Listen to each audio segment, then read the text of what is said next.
Oh, hi. Let's pretend I didn't see you there. So, I forgot that today was Spider-Man Day. And me being a big fan of Spider-Man as I am, you think I would have remembered. No. Let me tell you how my day started. So, I woke up, 7 a.m. No, 7:30, I'm a liar. Got it to work at 9. Got out of work at 6 p.m. Around the halfway mark is when I realized that it was Spider-Man Day. And considering how big Spider-Man is to me, you think I would have planned something ahead of time. You think I would have come up with something extraordinary, like, oh, he's making a sequel to Synergy Web. Oh, he's gonna make the Spider-Man reading of Spider-Man Hero Academia. Or he's gonna make another costume, which he really should do, by the way. But no. Just kind of making I'm not even reading these panels. Just kind of making a last minute thing. With this costume that I threw together. This isn't even the original mask to this costume. This mask just looks better. But also, this costume doesn't really fit me well. Boots aren't perfect. These aren't even the right gloves. I couldn't find the other ones. I literally just slapped all this on like a lazy motherfucker. What does Spider-Man mean to me? I feel like I've said enough of what it means to me in my Stan Lee video. So much has happened since then. There's all the controversy with Stan Lee and how somebody managed to sell his blood in pen ink, which was really dark, ridiculous. I'm not as fit as I used to be. I have a gut, in case you couldn't tell. I want to give you guys more Spider-Man content. Because I care. You know? I care about your feelings, but does anybody care about what I want? I do. Shut up. Get out. Okay.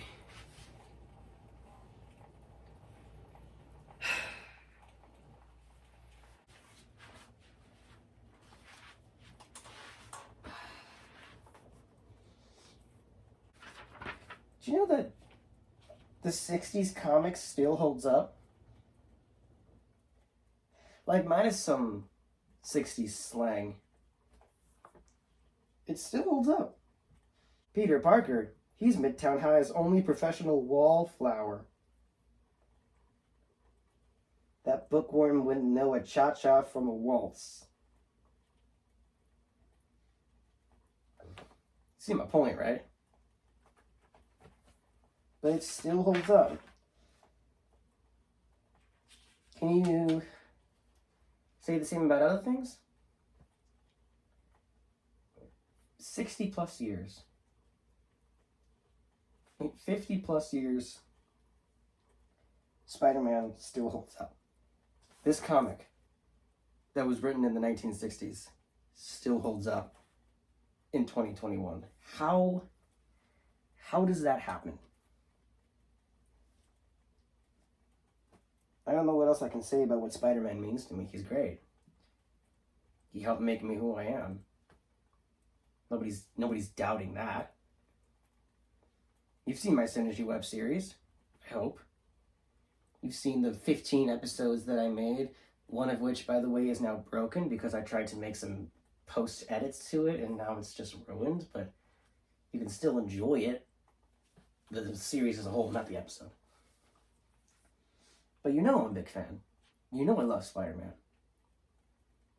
It's everything to me. I mean, have you looked around my room lately? Have you seen my closet? Ben Reilly, regular Spider-Man, black suit, the other black suit, a costume you haven't seen yet, a really old one that I made. As you can tell, I have a ton of... Wait, did I throw the one I was wearing? There are things I want to do for the channel with Spider-Man going forward. I want to make some Spider-Man animatics with the Spider-Man Hero Academia series. I want to do a fanfic reading on my channel of that series, same story. I want to make more costumes. I guess I'm trying to get used to the work life. I'm out of college now, and I work. Mental burnout can be tough.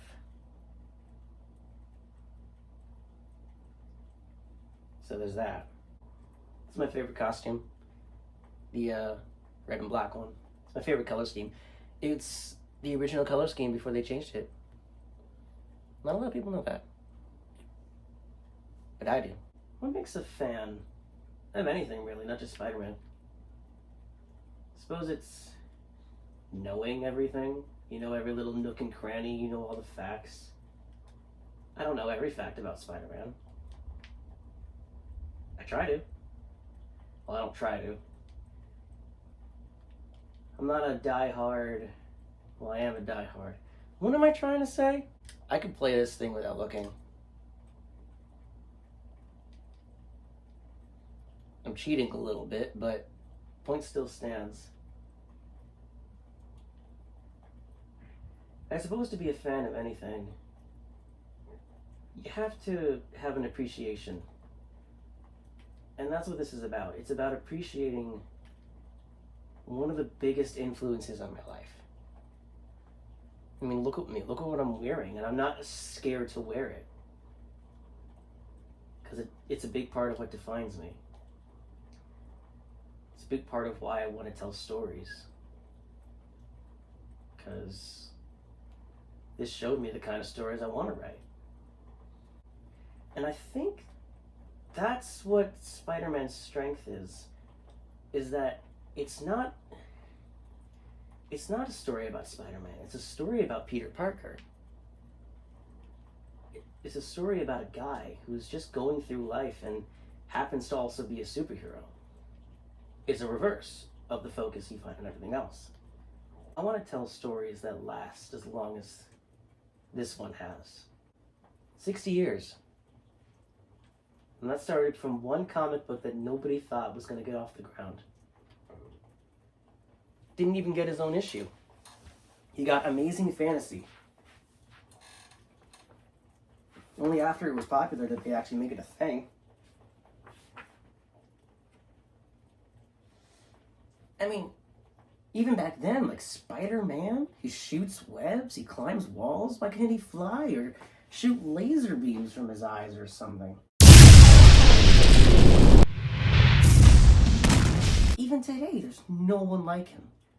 He's so unique that you can't copy him. You can have another superhero with super speed or strength, but if you give somebody wall crawling and webs, they're going to immediately think Spider-Man.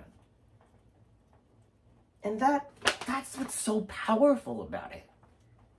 It's what's powerful to me. It's immediately identifiable. This video isn't much, but I wanted to show that I do care. I also want to do more skits from now on. From now on, I want to do more skits. I want to do more Spider-Man stuff. I don't want to just do gaming stuff. I think gaming is reserved for a once-a-week stream at most. Minus my VR videos, which I love doing so much, even though nobody watches them. I don't have a script for this. I'm just kind of spitballing. I always feel like I'm like a director in a chair being like, no, the web comes out of a gadget. It's not out of his actual wrist. Cut! What does Spider-Man mean to you? Does it mean nothing? Everything? Something in between? Let me know. We'll talk about it.